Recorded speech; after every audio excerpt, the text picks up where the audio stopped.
Glória a Deus. Amém. Paz do Senhor, irmãos. Amém. Bom estarmos aqui. Assim como aquele louvorzinho que a gente canta, né? Bom estarmos aqui, louvando a Deus. E é isso, é muito bom estar na presença do Senhor. Amém. Vamos abrir no Salmo 1.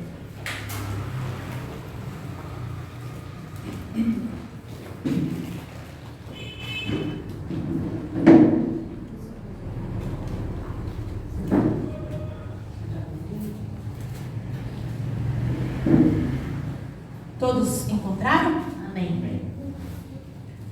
Felizes são aqueles que não se deixam levar pelos conselhos dos maus, que não seguem o exemplo dos que não querem saber de Deus e que não se juntam com os que zombam de tudo que é sagrado. Pelo contrário, o prazer deles está na lei do Senhor, e nessa lei eles meditam dia e noite. Essas pessoas são como a árvore que cresce na beira de um riacho. Amém? Glória a Deus. Voltou. E elas dão frutas no tempo certo e as suas folhas não murcham. Assim também, tudo que essas pessoas fazem dá certo. Amém? Até aqui, né? Primeiro, o Salmo ele começa dizendo que são felizes essas pessoas, né? Em algumas traduções diz que são bem-aventurados, né? Aqueles que não se deixam levar pelo conselho dos ímpios, que não seguem o exemplo dos que não querem saber de Deus e que não se juntam com o que zombam de tudo que é sagrado. E aí no versículo 2 diz que o prazer dele está no quê? Na lei do Senhor. E nessa lei ele medita dia e noite.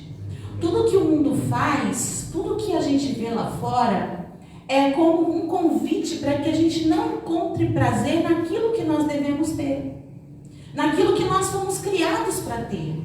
Porque quando nós fomos criados à imagem e semelhança de Cristo, à imagem e semelhança de Deus.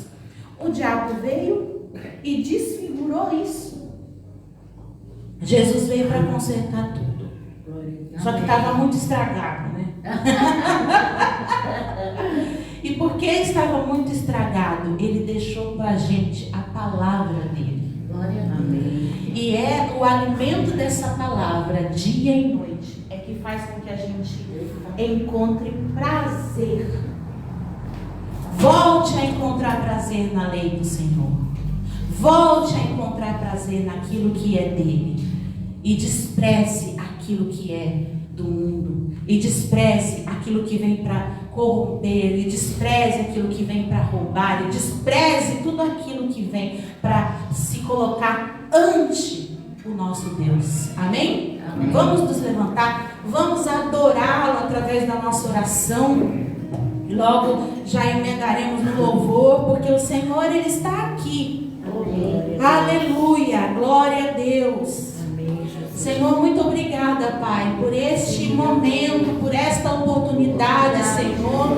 Ó Deus, por estarmos aqui reunidos, Senhor, neste momento, para louvá-lo, para engrandecê-lo, Senhor. Pedimos a Ti que venha receber o nosso culto, que possamos dar o nosso melhor para o Senhor neste momento, Senhor. Ó Deus, como igreja do Senhor, possamos juntar os nossos corações e o anseio dele pela Tua presença, Senhor, e que possa subir a Ti como um incenso de aroma suave, Senhor. Que deixemos as nossas preocupações, que deixemos tudo aquilo, Senhor querido, que vem, ó Deus querido, para nos roubar lá fora. Porque sabemos, Senhor querido, que aqui, Senhor, nós vamos encontrar, Senhor querido, a boa parte, que é o Senhor.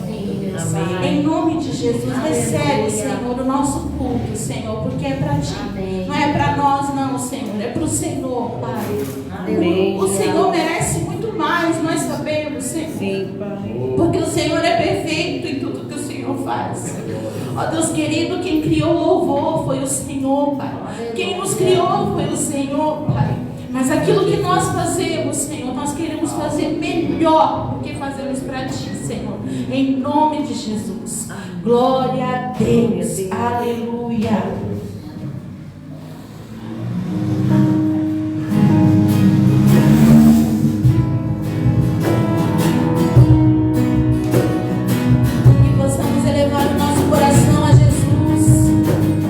Render a nossa adoração a Ele nesta noite. Aleluia. Deus de Abraão, sei que nunca quebrará a aliança que me fez. Provado já está, e o que prometeu, Ele cumprirá. Desmentei ao vento e a tempestade.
louvor diz assim, que Ele é a minha rocha. Glória a Deus. Ele é inabalável. Aleluia, Jesus. Aleluia. Ele não é como a gente, que parece uma gelatina, uma geleia. Que um dia a gente está pelo pé, outro dia a gente está pela cabeça. Ele não é guiado por sentimentos, ele é guiado pela palavra. Amém. Aleluia, porque ele é a palavra. Oh, glória a Deus. Tu és bom, Senhor. Oh, aleluia.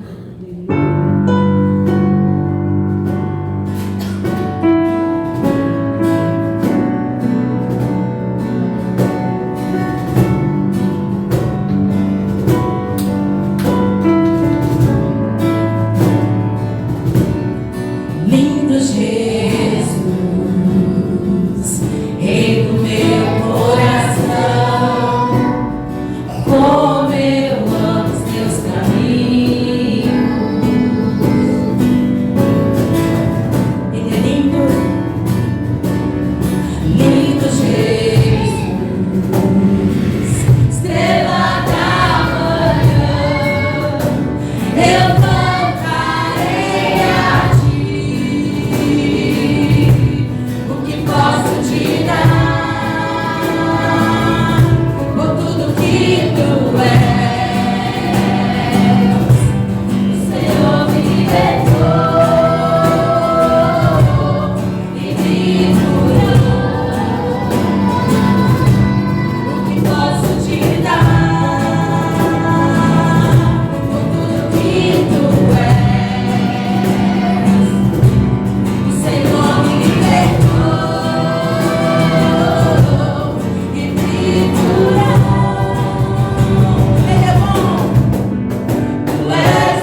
Mas eu penso que a gratidão que existia no coração dele era muito grande.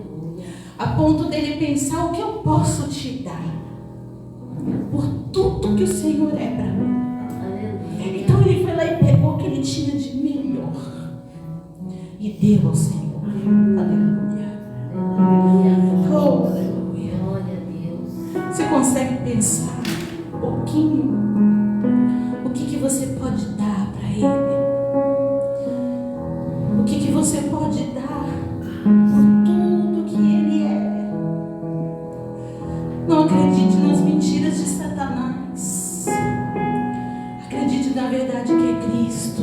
Oh, aleluia, Jesus. Aleluia. Oh, aleluia.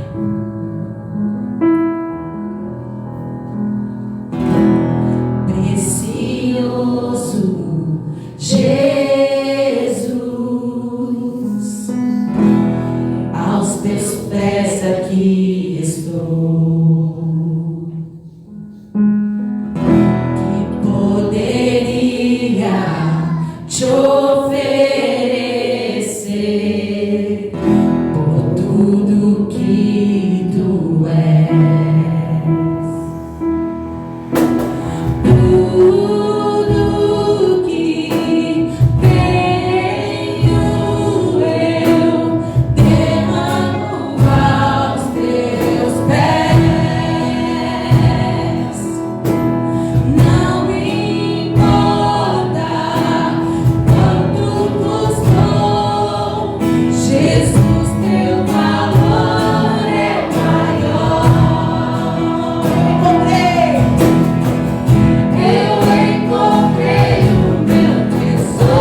encontrei. Aleluia. A gente encontrou o Senhor Jesus. A gente encontrou aquele que veio para nos salvar. Nós estávamos perdidos. Para nós só existia a condenação. Mas Ele veio para nos resgatar e nos tirar a condenação e nos levar para a vida. Aleluia. Ele é a nossa melhor parte e não pode ser tirado. Aleluia, glória a Deus. Oh, aleluia. É por isso que eu e você temos 1000 motivos para agradecer, mais de 1000 razões para cantar. Aleluia.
motivos para agradecer, 1000 motivos para louvar, para cantar, para adorar. Não importa a situação que você esteja vivendo, você vai ter sempre um motivo para agradecer. Não importa a luta que a gente esteja enfrentando, sempre haverá um motivo para agradecer, porque Deus, Ele tem em nossas vidas um propósito. Através das lutas, através das dificuldades, Deus, Ele tem sempre um propósito nas nossas vidas. Então, no nosso coração sempre deve haver a gratidão ao Senhor, né? Gratidão. Nós vamos orar agora, porque esse momento as crianças vão se separar aqui do culto e vão participar de um culto específico dirigido à linguagem, para que eles absorvam melhor o aprendizado. Então, eu quero pedir para a Eliade orar. Vamos pedir para as crianças virem até aqui, por favor. Senhor Jesus, nós queremos te adorar, Senhor, te louvar, meu Deus, e engrandecer teu nome, Senhor, pela vida de cada criança, Senhor, que o Senhor permitiu, Senhor, que viesse, Senhor, para a nossa igreja, Pai. Abençoa, Senhor, cada um deles, ó Pai. Oh, meu Deus, vem tocar, Senhor, no espírito deles, ó Pai, que quando a professora, Senhor, der a aula, Senhor, e falar da Tua palavra, que o espírito deles, Pai, possa ser tocado, e que eles possam entender, Senhor, e compreender o quão é bom, Senhor, te servir, Senhor, e te adorar, em nome de Jesus. Amém. Amém. Glória a Deus.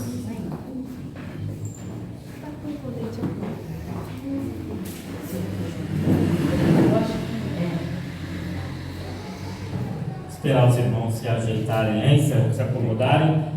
E aí, enquanto vocês vão se acomodando, abra a tua Bíblia aí no primeiro livro de Reis.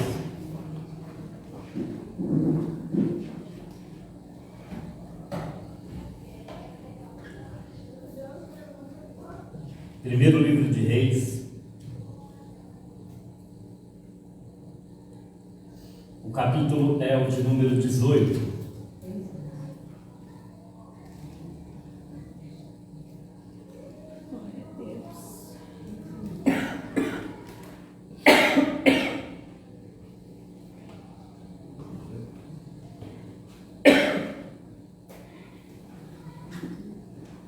Primeiro livro de Reis, capítulo 18.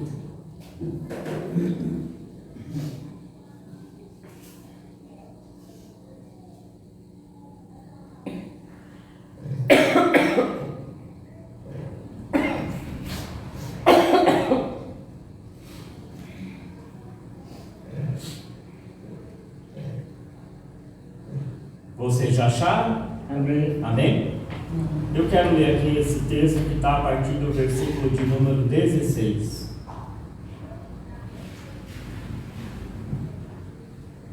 Vamos ler todos juntos aí? É um texto um pouco extenso, né? Mas eu acredito que a leitura é bem elucidativa.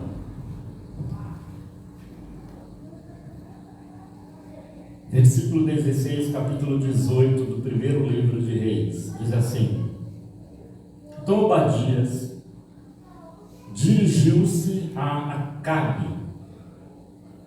passou-lhe a informação, e Acabe foi ao encontro de Elias.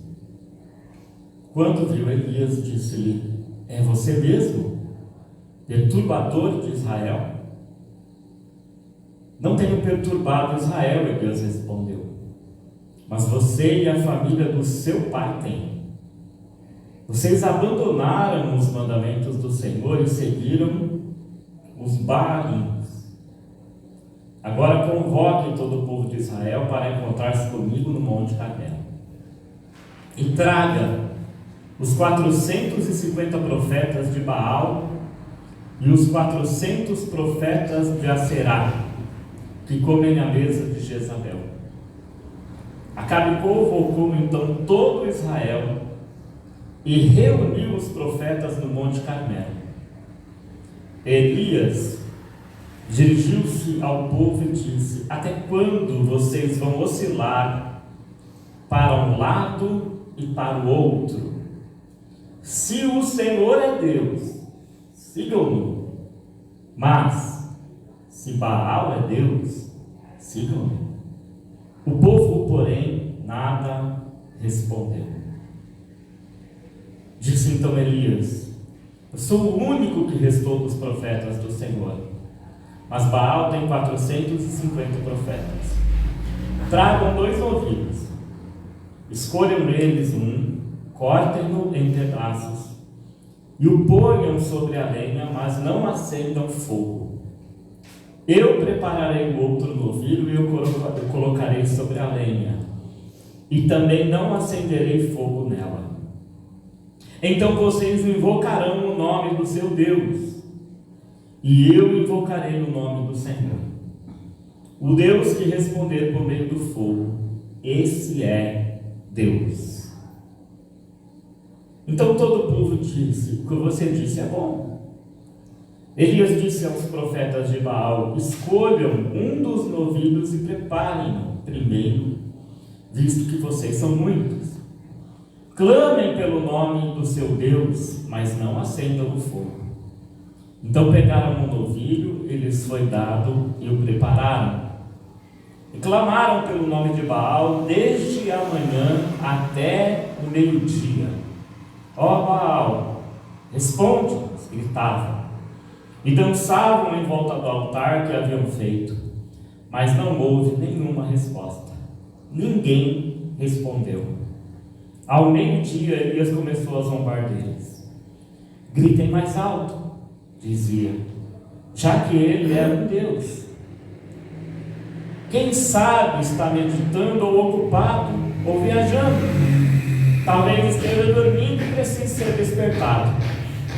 Então passaram a gritar ainda mais alto e a ferir-se com espadas e lanças de acordo com o costume deles, até sangrarem. Passou o meio-dia e eles continuaram profetizando em transe até a hora do sacrifício da tarde, mas não houve resposta alguma. Ninguém respondeu, ninguém deu atenção. Então Elias disse a todo o povo: aproximem-se de mim. O povo aproximou-se de Elias, reparou o altar do Senhor que estava em ruínas. Depois apanhou 12 pedras, uma para cada tribo dos descendentes de Jacó, a quem a palavra do Senhor tinha sido dirigida, dizendo-lhe: será Israel o seu nome. Com as pedras construiu um altar em honra ao nome do Senhor. Cavou em redor do altar uma valeta, na qual poderiam ser semeadas 2 medidas de sementes. Depois arrumou a lenha, cortou o novilho em pedaços e o pôs sobre a lenha. Então lhes disse: encham de água 4 jarras grandes e derramem-na sobre o holocausto e sobre a lenha. Façam-no novamente, disse, e eles o fizeram de novo. Façam-no pela 3ª vez, ordenou, e eles o fizeram pela 3ª vez. A água escorria do altar, chegando a encher a valeta.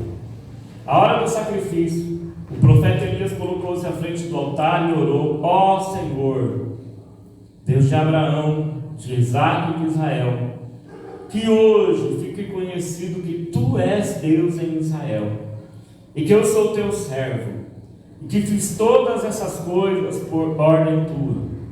Responde-me, ó Senhor, responde-me, para que este povo que saiba que Tu, Senhor, és Deus, e que fazes o coração deles voltar para Ti.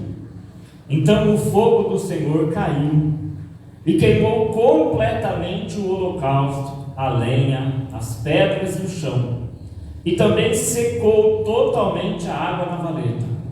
Quando o povo viu isso, todos caíram prostrados e gritaram: o Senhor é Deus, o Senhor é Deus.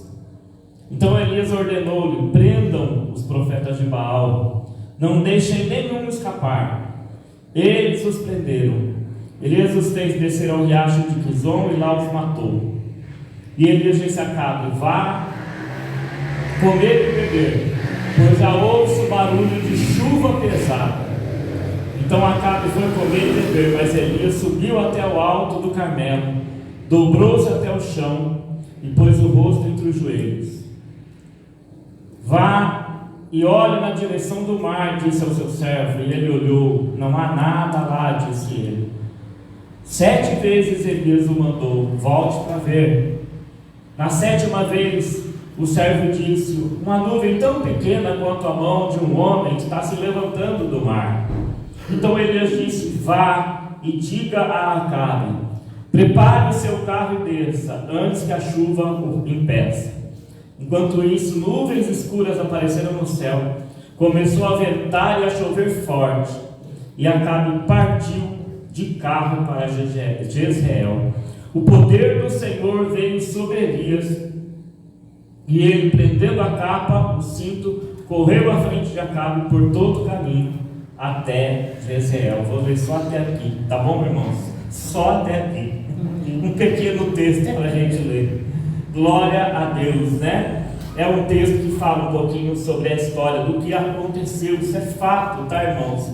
Às vezes nós olhamos para aquilo que está escrito na Bíblia e achamos que isso é uma lenda, é uma história, né? A gente que é brasileiro, que foi educado muitas vezes na escola, a gente aprendeu sobre folclore, né? A gente foi acostumado a ouvir dos nossos pais tantas coisas absurdas, né?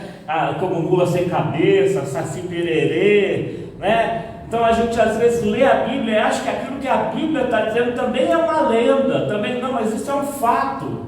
A Bíblia fala que houve uma época em que Israel estava vivendo assim, né? Dividido, pensando, né? Que talvez Deus não pudesse ajudá-los ou socorrê-los, né? E a Bíblia fala que aquele desvio de conduta trouxe para eles as consequências que eles estavam vivendo, e nesse momento então Deus levanta um profeta, e através da vida desse profeta começam a acontecer mudanças, né? Começam a acontecer. As coisas, irmãos, não acontecem também da noite para o dia, né? Às vezes Deus precisa fazer coisas assim extremas para que comece então a provocar mudanças, e essas mudanças elas são provocadas mediante as reações que nós temos. Amém? Eu quero orar, né, com vocês. Vamos orar para que Deus, para que não fale, né, nada que venha atrapalhar o culto, porque às vezes a gente, com a nossa natureza, a gente às vezes atrapalha o culto. Eu quero que Deus use a minha vida, que eu não atrapalhe o culto, que Deus fale ao teu coração, que você entenda perfeitamente a voz de Deus, que você saia daqui convicto de que não fui eu quem disse nada, né? Mas que foi Deus quem falou ao seu coração. Meu Deus, em nome do Senhor Jesus, eu te peço nessa noite, põe guarda, Senhor, nos meus lábios, Pai, para que nada de mim venha a ser falado nesta noite, mas o teu Espírito Santo, que é poderoso, venha, Deus, conduzir este momento de ministração da palavra, porque esta palavra não é a palavra de um homem, esta palavra é a tua palavra. São fatos que aconteceram, Senhor, que foram registrados para a edificação da tua igreja,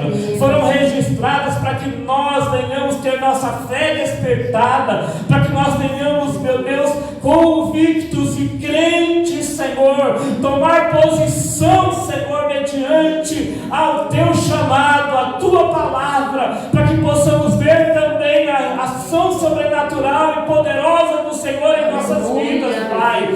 Em nome do Senhor Jesus Cristo, que em nome de Jesus o teu poder se manifeste aqui nesta noite, sobre a minha vida e sobre a vida daqueles que vão ouvir a tua palavra, que a tua palavra, que é lâmpada, que é luz, que é fortaleza, venha nos encher nesta noite, Pai, e que em nome de Jesus Cristo, Senhor, teu Espírito conduza a minha vida e as minhas palavras em nome de Jesus. Amém. Glória a Deus.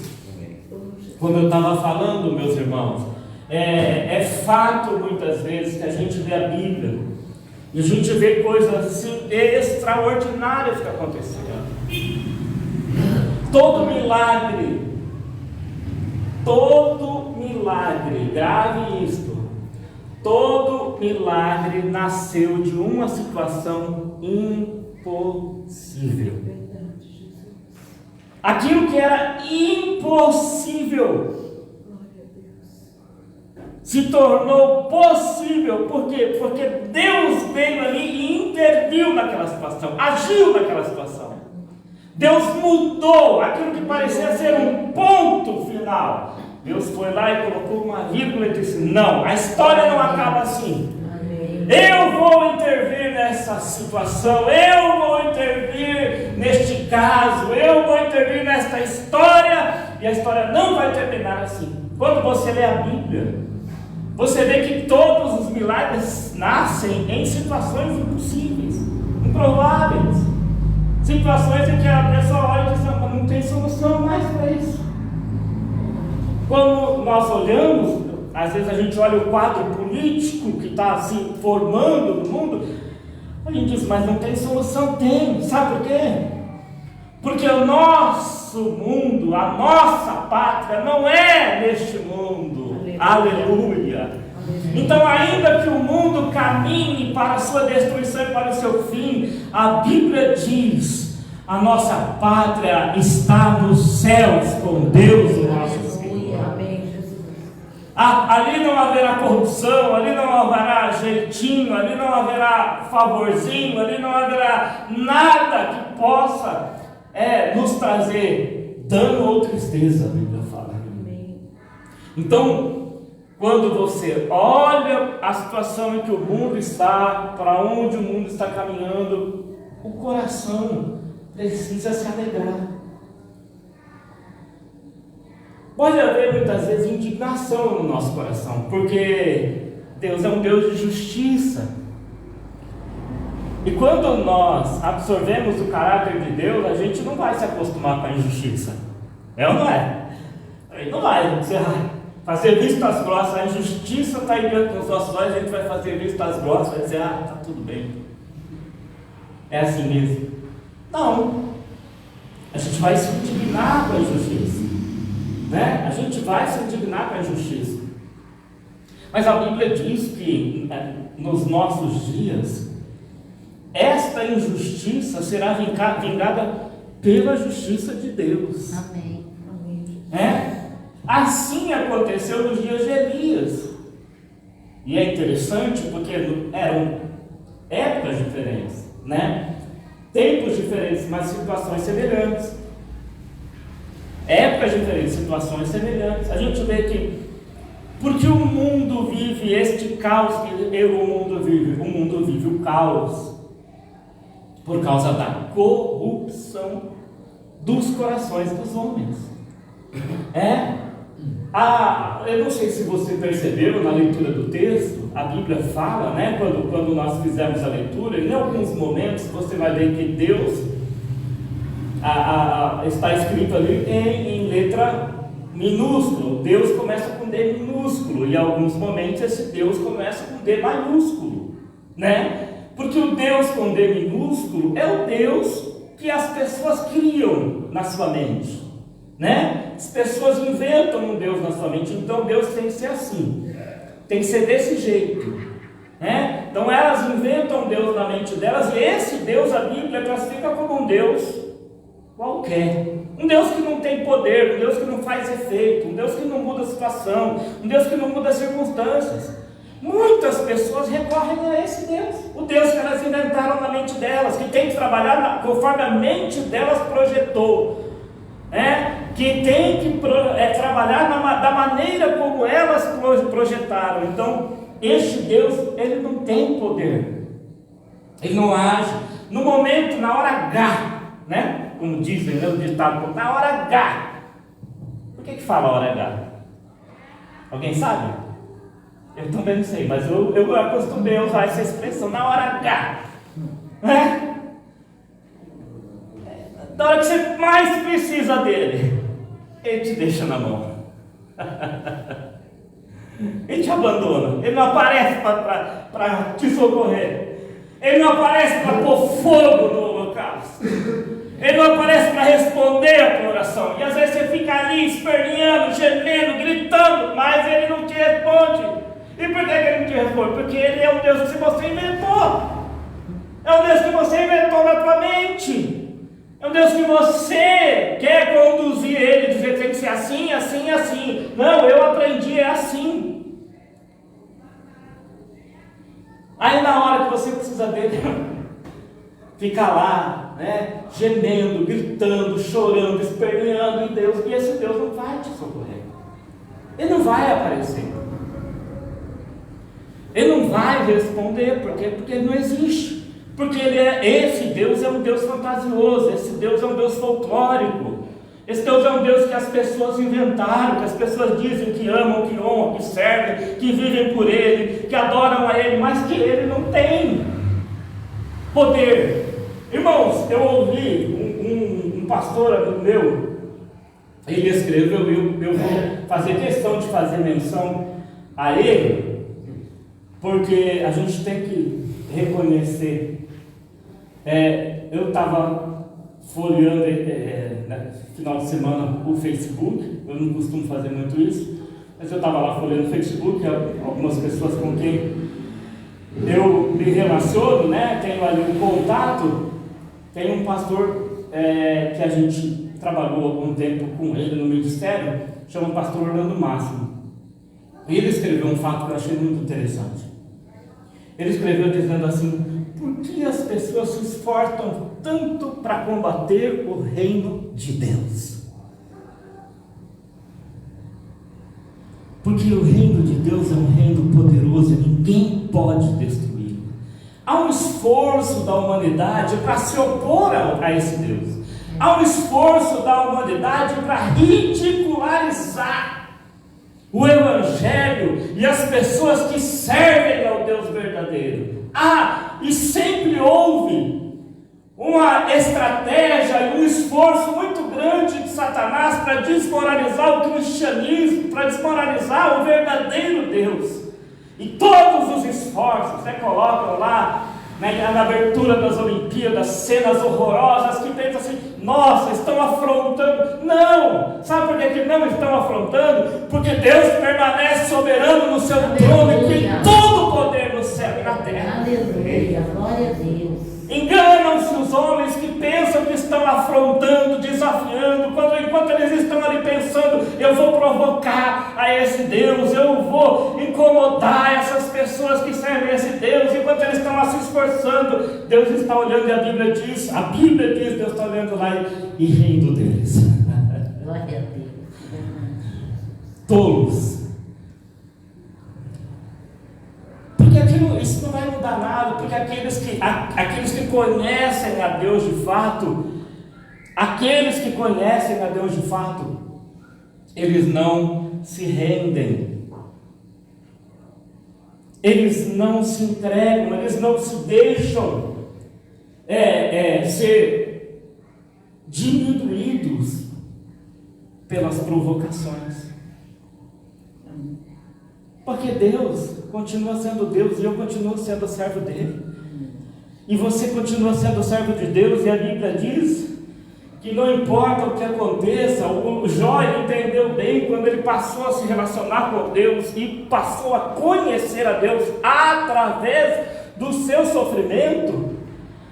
Ele diz: olha, ainda que consuma a minha carne e os meus ossos, eu sei que eu vou ver a Deus. Amém. Por isso que a gente vive aqui, irmãos, essa carne, essa carne. Você sabia que você é um ser que está habitando dentro desse corpo? E esse corpo aqui, uma hora, ele não vai mais funcionar. Já tem uns que já não estão funcionando direito. Uns que já começou a dar aí defeito. Mas vai chegar uma hora que esse corpo ele não vai mais suportar. Ele vai se entregar. Mas a alma não, a alma ela vai viver eternamente. Né?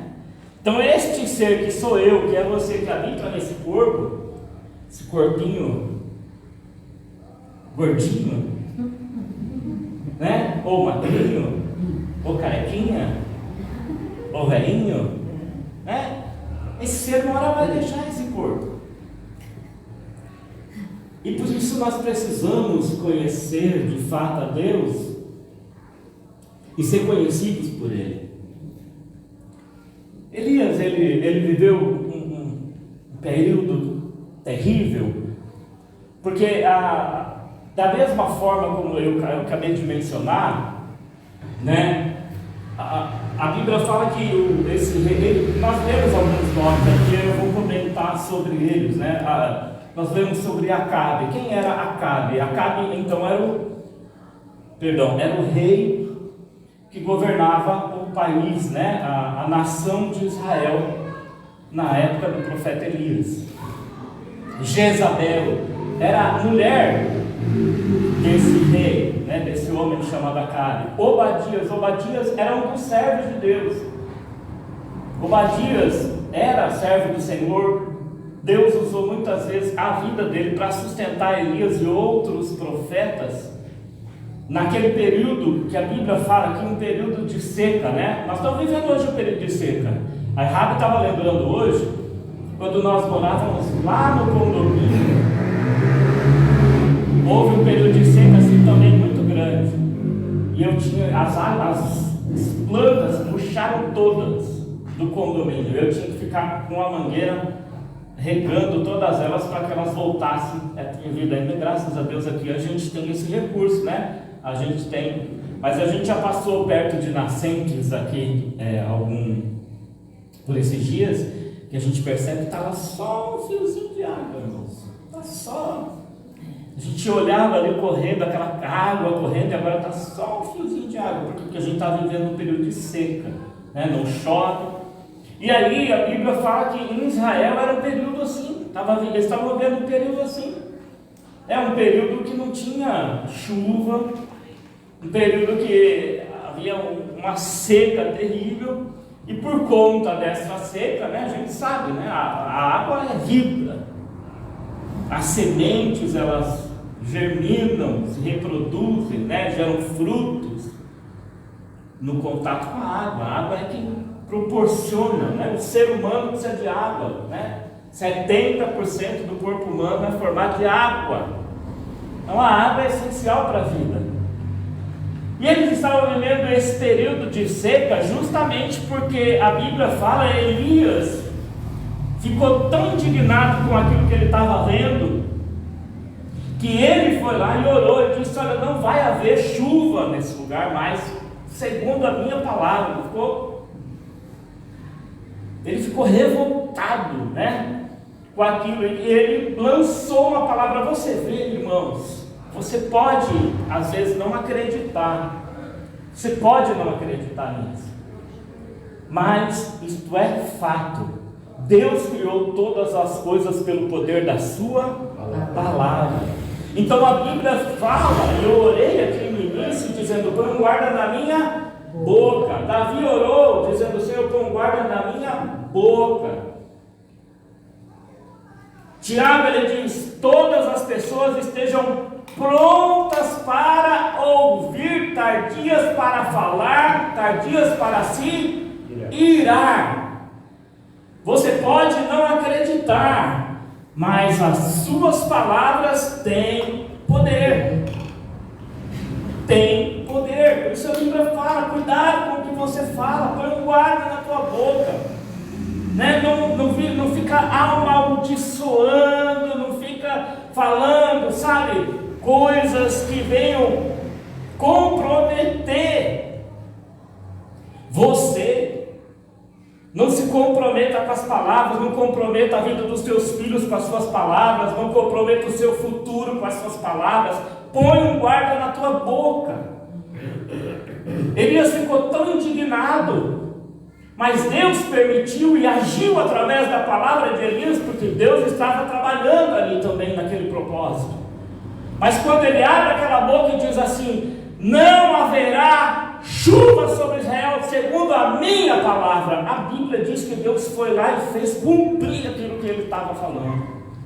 3 anos e meio não caiu uma gota. Imagina isso, irmão. A gente está em um período Nós estamos aí em um período, talvez 2, 3 meses sem chover. Caiu uma chuvinha aí, mas não pense que isso foi chuva. Isso foi só para regar a terra. Só para dar uma refrescadinha. Porque chuva de verdade, como nós precisamos, como a terra precisa, não está acontecendo. E tudo isso traz consequências, né? Aumento na conta de luz, aumento na própria conta de água, né? A produção fica comprometida, então o alimento também encarece, tudo isso. E em Israel desencadeou também. Tudo isso começou a desencadear toda aquela regressão, né? E aí a Bíblia diz que veio então um período de fome em Israel. Fome! Porque não tinha água, 3 anos e meio sem chover, não tinha água, fome. E neste momento de fome, né, além de tudo, a Bíblia diz que Acabe começou a perseguir Elias por causa daquilo, por causa daquela palavra. Diz, esse cara está perturbando aqui o negócio, porque ele falou um negócio aí e agora está tudo travado, a economia travada, tudo parado. Irmãos, olha só o poder que tem. E Tiago, no capítulo 5, ele vai dizer que Elias era homem como nós. Elias era homem como nós. Mas ele tinha convicção. E aquilo que ele dizia e se realizava é porque ele sabia que Deus estava ali naquele negócio. Elias não estava trabalhando em benefício próprio, ele estava trabalhando em benefício da nação. E ele estava ali servindo ao Deus de Israel.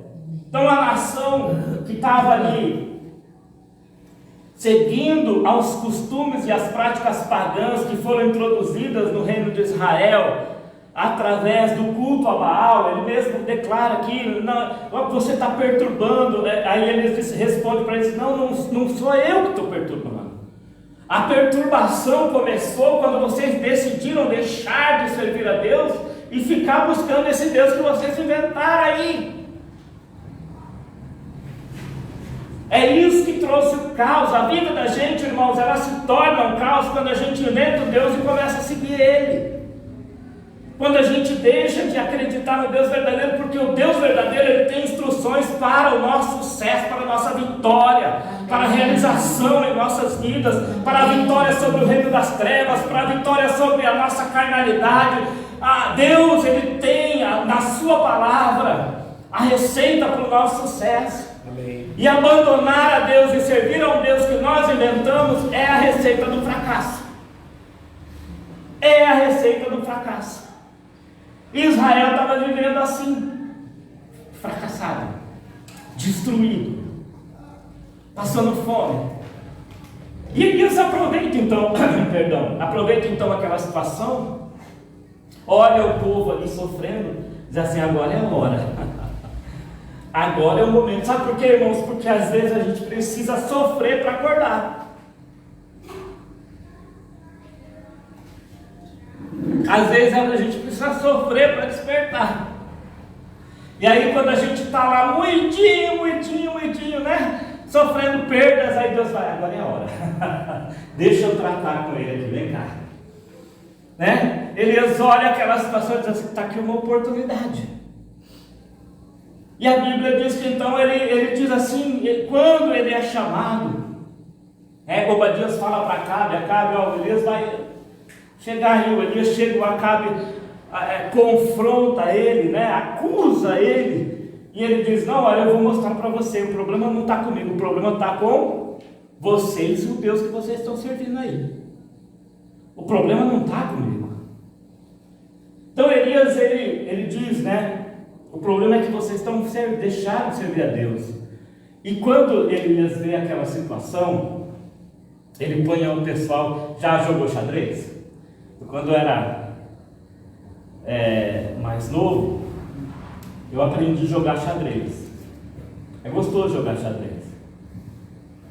Aí tem uma situação que diz assim, quando o rei está ameaçado, porque o rei é o que defende, é o que precisa ser defendido.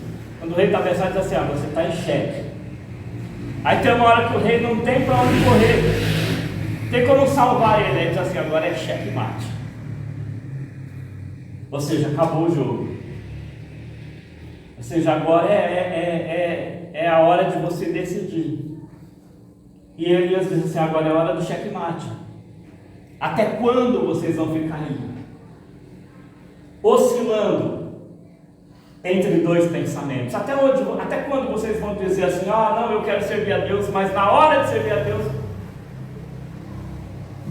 né?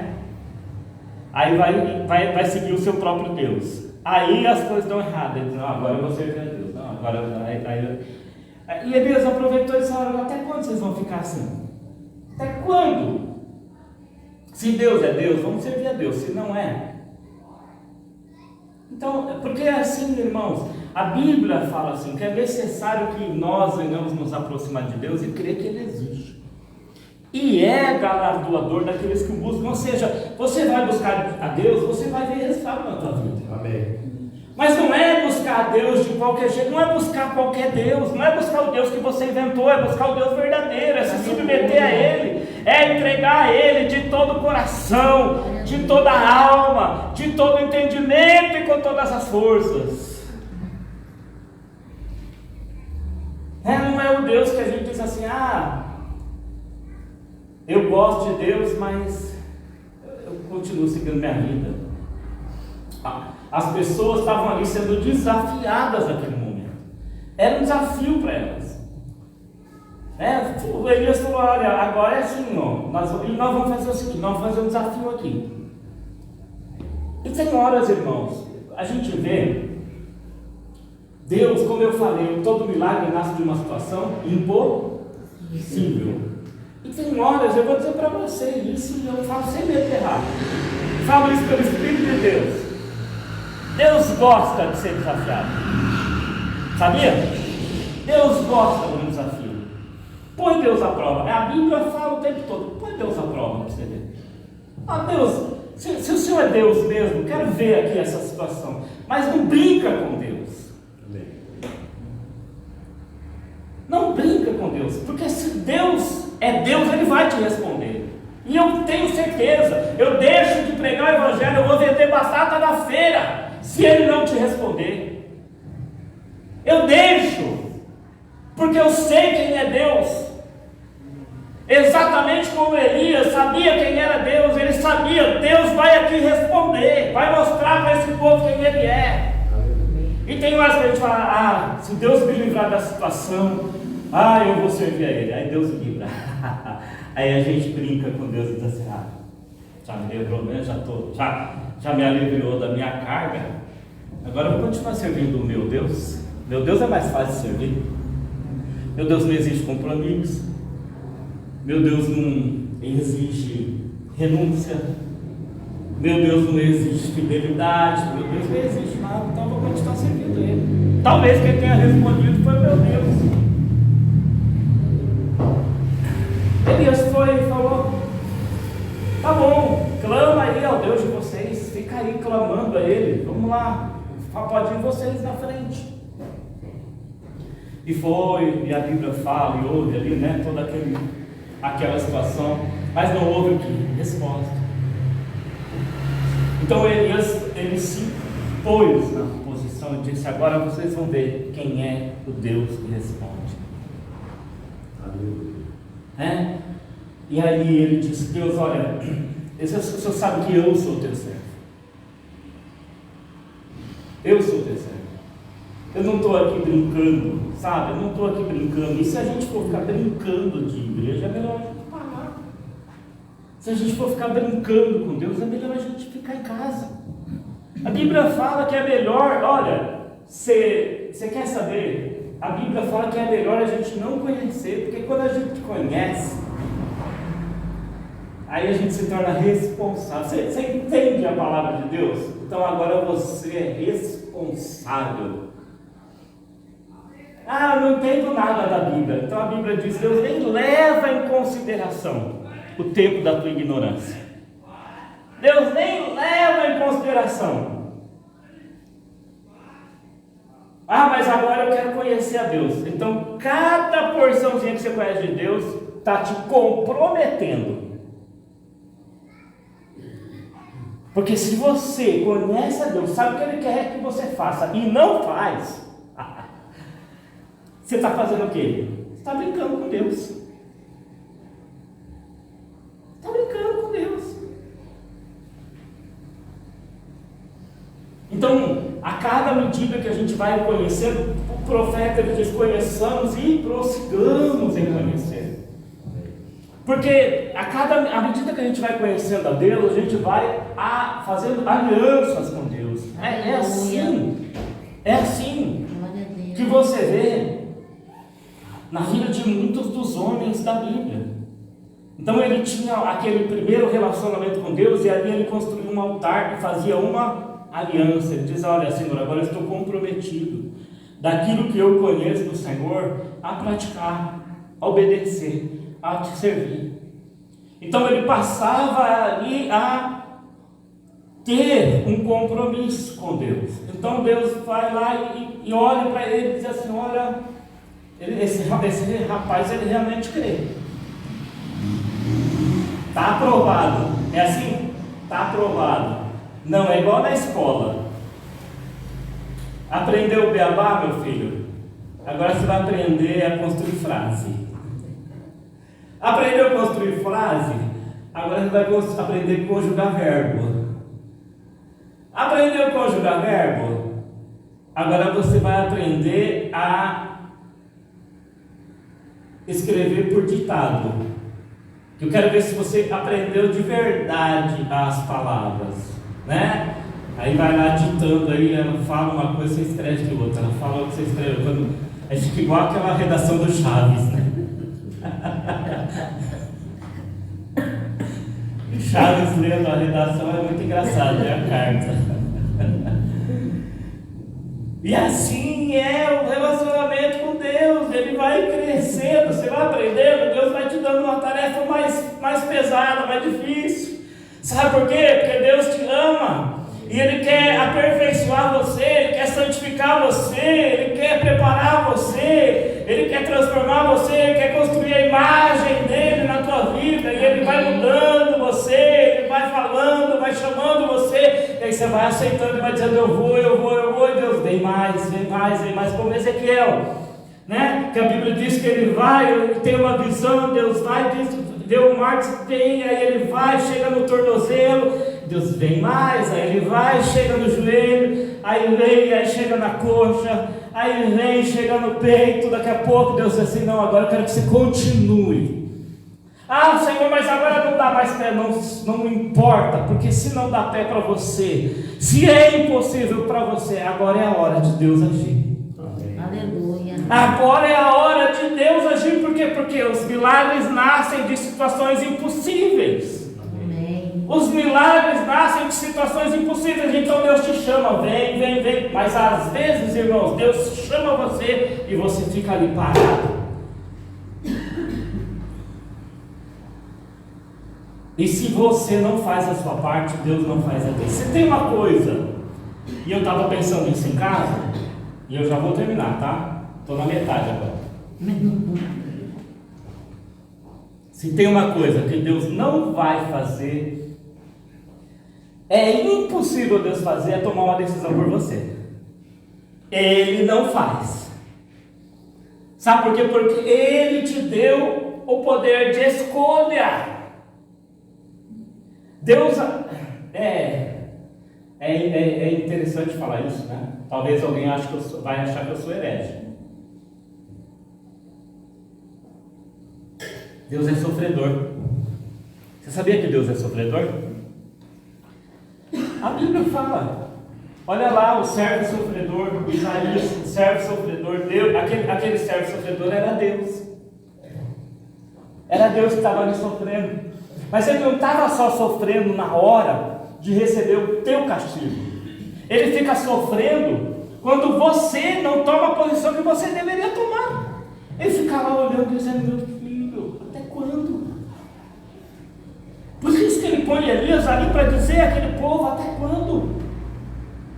Meu filho, até quando? Até quando você vai ficar aí amarrado? Até quando você vai ficar aí esperando Deus fazer aquilo que você precisa fazer?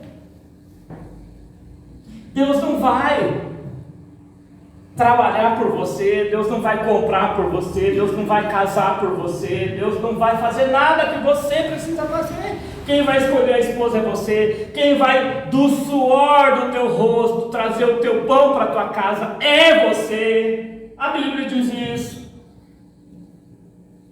Quem vai fazer a escolha, eu vou trabalhar com isso, eu gosto de trabalhar com isso, a porta está aberta aqui, eu vou trabalhar, é você. Deus não vai fazer. Eu vi a ilustração outro dia, eu achei engraçado, né? Diz que o rapaz falou assim, a ilustração, tá, irmãos? É só para ilustrar. Diz que o rapaz falou assim, eu não vou mais trabalhar, eu vou orar, Deus vai mandar o pão, vou receber todos os dias o pão em casa. E começou a orar. E orou, e orou, e orou, e orou, e de repente bateram a porta. Ele abriu a porta, quem era? O pão. O pão bateu na porta dele, ele olhou para o pão e disse, olha, Deus respondeu em oração. Ele foi pegar o pão correu. Começou a dar volta na casa e ele correndo atrás do pão. E o pão pulava a janela, ele pulava a janela atrás do pão. O pão saía pela porta, ele saía pela porta atrás do pão e rodava atrás do pão. De repente ele já estava ali cansado, suado. Ele abre a porta, o pão sobre a mesa. Ele diz, não aguento mais, já brincou comigo demais esse pão. Foi lá, sentou à mesa. De repente o pão não fugiu mais dele. Ele pegou a faca e disse, graças a Deus, agora eu vou comer o pão. E quando ele pegou a faca para partir o pão, a palavra de Deus disse, é porque está escrito, do suor do teu rosto comerás o teu pão. Não pense que o pão vai vir bater na porta de graça, não. E se ele aparecer, você vai ter que correr atrás dele, não. Até você suar, porque a Bíblia diz. A Bíblia diz isso. Até suar. A hora que você estiver suadinho, agora pode comer o pão. Porque é do suor do teu rosto que você come o teu pão. Deus não faz as coisas. Deus não atende caprichos nossos. Deus atende necessidades. Deus está ali pronto. Na hora da necessidade, Deus está ali pronto. Pode ser uma pequena nuvem, ela se torna numa grande chuva sobre a sua e sobre a minha vida. Pode ser um pouquinho, vai lá e diz, Deus, eu creio que esse pouquinho vem do Senhor, é uma nuvem pequena, mas ela vem de ti, é um sinal pequeno, é uma porta pequena, é uma situação difícil, começa no pequeno. Sabe por que o avião não sai assim direto para o ar? Porque aqui, para suportar aquele peso, ele tem que caminhar a pista toda para depois subir. A gente tem lições da física o tempo todo. A física nos mostra a estratégia de Deus. Deus não deixa ninguém decolado nisso. Deus vai deixando a gente caminhar, e para decolar a gente tem que caminhar, comer 1 quilo, 2 quilos, 3 quilos de sal, para depois a gente decolar. Falei para o Rabi, se a gente comer 1 quilo de sal por ano, a gente esse ano completou 20 quilos de sal. Fácil, não é fácil. Vida de casamento não é fácil, vida a dois não é fácil, trabalhar não é fácil, viver a vida não é fácil. Tudo é difícil. E quando a gente opta por servir a um Deus que não é o Deus verdadeiro, fica mais difícil ainda. Fica mais difícil ainda. Por isso Deus levanta Elias e diz, agora chegou a hora, ou vocês vão tomar uma decisão, e eu vou mostrar quem é Deus de verdade. Então Elias faz aquele desafio. E a gente às vezes, irmãos, está vivendo situações que a gente precisa de uma ação sobrenatural de Deus na vida da gente. E não pensa que é ofender a Deus e dizer assim, Deus, olha, quero ver o Senhor se manifestar aqui. Mas é como eu falei, não adianta, irmãos, você pedir para Deus se manifestar e depois você querer servir outro Deus, o teu Deus, o Deus que você criou. Porque Deus Ele sempre se manifesta. Deus é uma pessoa. Ele está aqui atento. A minha vida, a tua vida. Ele está aqui hoje. Ele está aqui nesse momento. Amém. Amém, Jesus. Né? A gente podia dizer assim, eu já ouvi falar isso, né? Quando diz assim, tem um anjo, estou vendo um anjo aqui, a igreja toda pula. Deus está aqui, as pessoas ficam, que bom. Que bom. É assim, irmãos, ele está aqui. Glória a Deus. Ele está aqui. Santo Jesus. Ele conhece vocês. Aleluia. A Bíblia diz, olha, não se engane não. A Bíblia diz que todos os cabelos da sua cabeça estão contados. Deus tem pouco trabalho com o Marcelo e com o Arthur, né? Para cortar os dedos não precisa muito, não dá muito trabalho para Deus.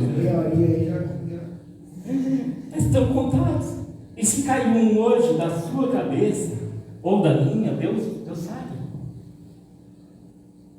Todos os cabelos da nossa cabeça estão contados. Olha, irmãos, Deus ele é muito pessoal, muito presente. Amém. Glória a Deus. Verdade. Ele é um amigo verdadeiro, um amigo que não te abandona, que não te deixa. Sabe qual é o desejo de Deus? A tua santificação, a tua transformação de vida, a tua virada na chave. Sabe que virou a chave? Eu contei o testemunho da minha vida há uns dias atrás aí, irmãos. Enquanto muitas pessoas ficavam apontando o dedo, algumas chegaram a dizer para minha mãe: você está perdendo tempo. Esse rapaz não tem solução para a vida dele, ele não quer nada com Deus. A minha mãe continuava acreditando. Por quê? Porque é Deus quem continua acreditando. E tem momento que é assim, Deus fica lá, é como eu falei, que Deus sofre, porque Deus fica lá esperando. Decide para eu virar essa chave, decide para eu mudar essa história, decide para eu mudar esse quadro. Toma uma posição. Manifesta a tua fé de verdade, não fica, sabe, manifesta essa fé. E aí a gente toma uma posição e Deus vira a chave. Sabe, irmãos, é difícil, porque às vezes a gente caminhou muito na direção oposta. E para a gente alcançar aquilo que Deus quer de nós, é duro, é trabalhoso. E não pense que é fácil, porque existe oposição do inferno. Existe oposição do inferno. Sabe quem não quer ver você acertar? É Satanás. Então quando ele vê, eu despertei, né? Eu despertei. Aí ele vai tentando me segurar.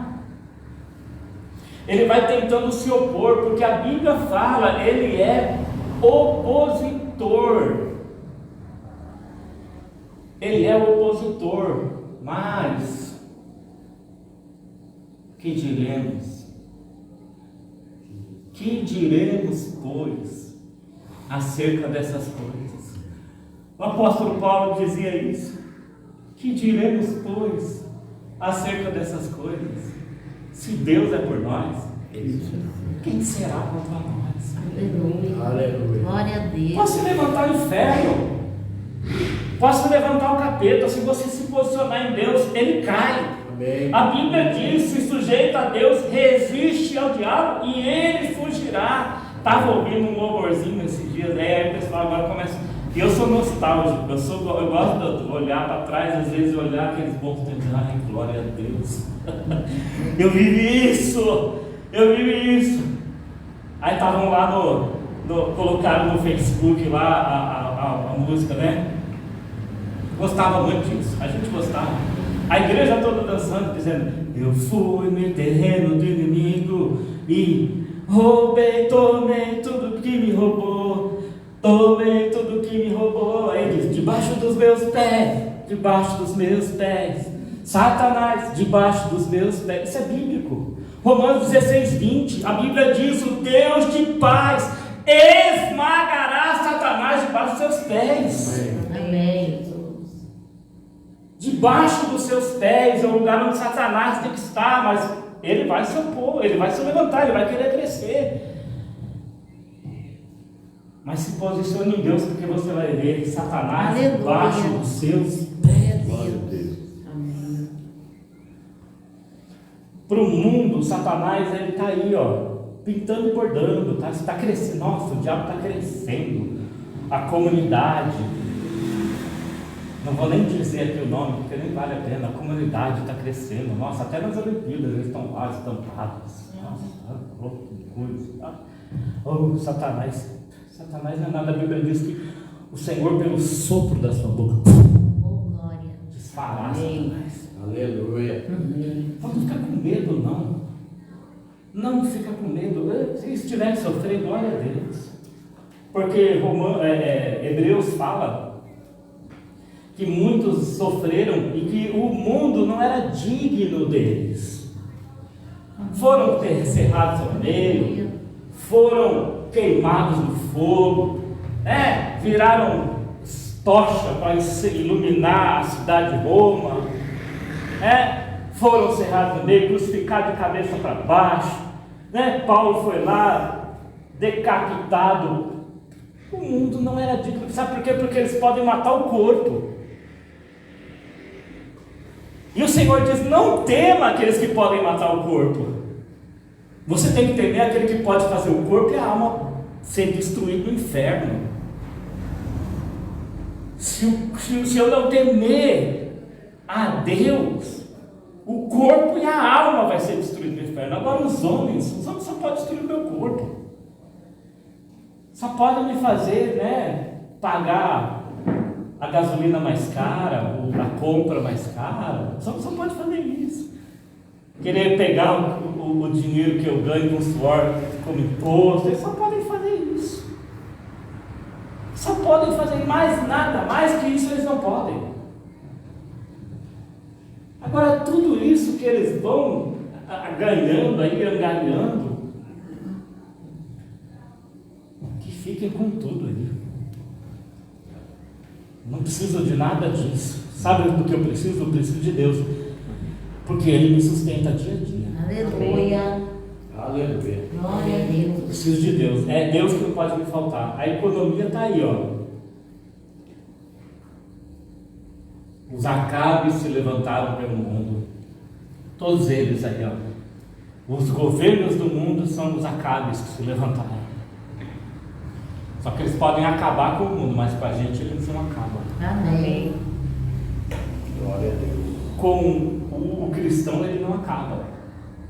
Sabe por que ele não acaba? Porque o cristão é sustentado por Deus. Aleluia. Elias estava lá, foi sustentado primeiro por Obadias, depois foi sustentado pelo corvo, depois foi sustentado pela viúva, depois foi sustentado por um anjo. Glória a Deus. Não pensa não. Deus tem anjo, tem corvo, tem viúva, tem servo fiel. Deus sempre tem alguém, irmão, para socorrer a gente. Amém. Sempre tem alguém para te socorrer. Aleluia. Sempre tem uma escape, uma saída. Aleluia. Aleluia. Glória. O mundo está um caos, não importa. Deus tem socorro. Ele é socorro presente na hora da tribulação. Aleluia. Na hora da tribulação, Ele é socorro para a nossa vida. Glória a Aleluia. Deus. Aleluia. Na hora do desespero, nasce o milagre. Amém. Na hora do milagre, você vê a glória de Deus. Glória de Deus nasce do impossível, nasce do milagre, nasce do improvável, nasce do não tem jeito. É aí que nasce a glória de Deus. Aleluia. Amém. Amém, meus irmãos? Amém. Se eu deixar, eu vou deixar não, porque eu vou falar só até onde Deus quer, não vou falar do eu. Foi o que eu pedi para Deus, né? Amém. O que eu pedi para Deus, eu tenho que agora agradecer. Porque eu tenho certeza que nada foi do eu. Tudo foi de Deus para você. Glória a Deus. Não pense, não tenho aqui, irmãos, na na minha boca uma espada que corta só de um lado, a espada corta para o meu lado também. Porque se eu, como eu disse, se eu disser para você fazer e não fizer, estou perdido. Estou perdido. Se eu disser para você, haja assim, e eu não agir, né, eu estou comprometido com a palavra que eu preguei. Por isso que a Bíblia diz, muitos de vocês não queiram ser mestres. A responsabilidade sobre vocês é maior, porque você se comprometeu com aquilo que você falou. Fala para não adulterar e adultera para você ver. Fala para não mentir e mente para você ver. Fala para escolher Deus e não escolhe Deus para você ver. A gente se compromete, né? Por isso que a Bíblia fala, e aí às vezes eu fico em casa, irmãos, eu fico tentando, hoje mesmo eu queria fugir do púlpito. Eu ouvi o Salate e falei, nossa, se eu soubesse que ele vinha, eu falei até para ele. Eu quero fugir do púlpito. Eu fico, às vezes, pensando, sabe, o que Deus pode tirar de mim? O que eu posso dar para as pessoas? E eu começo a orar a Deus, sabe, irmãos? Porque eu não tenho nada para dar para você. Coitado de mim. Não tenho nada para dar para você. Aí eu fico na minha casa gemendo, dizendo, Deus, o que eu vou falar? Porque eu não tenho nada para dar para ninguém, mas o Senhor tem. Amém. É a palavra de Deus Glória que a me Deus. sustenta, que te sustenta. É ela que sustenta a nossa vida, irmão. Glória a Deus. Vamos nos apoiar na palavra de Deus. Os dias são maus. Os dias são maus. Quando a gente olha para o quadro, sabe, meu primo mandou uns trechos aí da abertura das Olimpíadas. Irmãos, eles estão muito empenhados. Se o cristianismo, se o Deus verdadeiro não incomodasse esse pessoal, eles não estavam nem aí pra gente. Para você ver como o reino da luz, o reino de Deus é real, porque existe uma luta contra ele. Quando alguém põe um quadro lá numa mesa, fazendo zombaria, eles estão querendo o quê? Chamar a atenção. Quando alguém pega um cavaleiro num cavalo branco, vocês viram isso ou não? Eu vou mandar para vocês. Um cavaleiro, a abertura das Olimpíadas era um cavaleiro montado em um cavalo branco, um cavaleiro oculto. Ele estava montado em um cavalo branco e as nações o seguiam. Apocalipse. Não pense que é brincadeira, não, irmãos. O mundo espiritual ele é muito real, ele é muito verdadeiro. Quem pensa que isso aqui é fábula, quem pensa que isso aqui é folclore, é porque está cego. Cego, e a Bíblia diz: o Deus deste século cega o entendimento das pessoas. Cega. Quem não entende, quem não vê o mundo espiritual, no dia a dia, quem não vê Satanás agindo e Deus agindo também, porque você não vai ver só Satanás agindo, não, sabia? Você vai ver Deus agindo também, por mais que sejam dias difíceis. Está cego. Quem não vê isso está cego.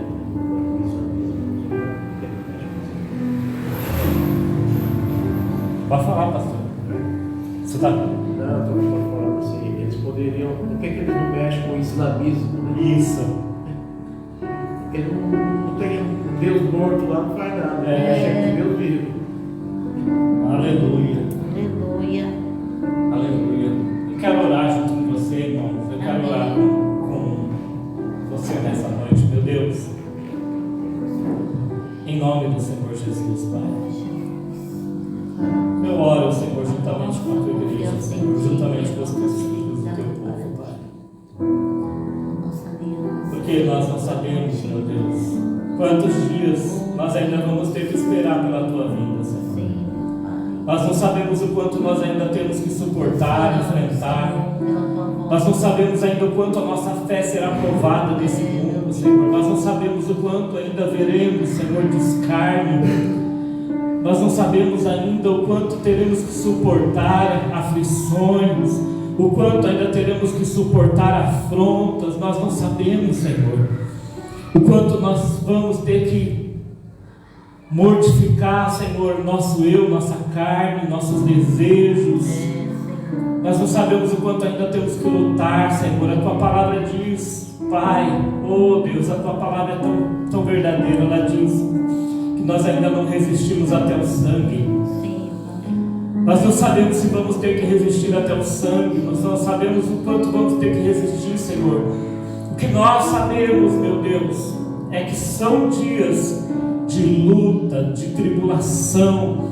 Assim como Israel viveu várias afrontas na época do rei Ezequias, que Senaqueribe enviou mensageiros para desafiar, dizendo: quem é esse Deus que vai poder livrar vocês? Nenhum Deus aqui dessas nações pode livrá-los. Quem é esse Deus? E a Bíblia diz, meu Senhor, que o Senhor enviou a resposta e disse: porei um anzol no seu nariz e um freio na sua boca. Senhor, há muitas vezes um desespero no nosso coração e clamamos, Senhor: põe um anzol no nariz e um freio na boca de Satanás, Senhor, por todas as afrontas que temos vivido e sofrido, Senhor, neste tempo, Senhor. Senhor, nós clamamos, Senhor, nós suplicamos, Pai, pela Tua intervenção, pela Tua ação, pela manifestação do Teu poder, para que o Senhor envie fogo, mas que o Senhor venha mandar fogo sobre nós, Pai, sobre o nosso holocausto, sobre o nosso sacrifício, sobre a nossa vida, e sustentar a nossa fé, Senhor. Que esse fogo arda em nosso coração, que esse fogo arda em nós, que ele se acenda como a chama, Pai, que consumiu aquele holocausto, que consumiu a lenha, a água, meu Deus, que queimou a terra, que deixou marca naquele lugar, aquele fogo que deixou marca naquele chão, porque a Tua palavra diz que o fogo pegou até mesmo o chão daquele lugar. Que esse fogo venha sobre nós, que esse fogo venha sobre a igreja, que esse fogo incendeie o Teu povo, Pai, e nos sustente, Senhor, no meio do fogo da aflição, no meio do fogo da tribulação, no meio do fogo da afronta, no meio do fogo, Pai, Senhor, dos dias que nós vivemos. Em nome de Jesus eu ofereço a Ti esta ministração, esta palavra, ofereço a Ti, Senhor, a vida dos meus irmãos, ofereço a Ti a minha vida, ofereço a Ti esta igreja, ofereço a Ti os propósitos, os planos que o Senhor tem para nós. Entrego ao Senhor, Pai, peço em nome de Jesus, nos sustenta, Pai, durante esta semana, nos sustenta nestes dias, Pai, em nome de Jesus. Abençoa-nos, ó Deus, nos dá coragem, ousadia, intrepidez. Meu Pai, em nome de Jesus eu te peço. Amém. Amém. Glória a Deus, irmãos, já estamos encerrando, né?